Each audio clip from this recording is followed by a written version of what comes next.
Hey yo, this is Mr. Owen. Today, we're going to learn how to divide 820 by 9. First, let's identify our numbers. 820 is the dividend and 9 is the divisor. The dividend is the number we want to divide, while the divisor is the number we divide by. Now, let's perform the division step by step. When we divide 820 by 9, we find out how many times 9 fits into 820.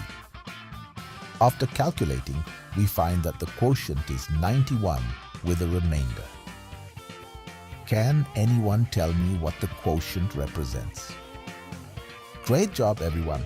Remember, perfect practice makes perfect. Peace and success, yo. Period. Clock it.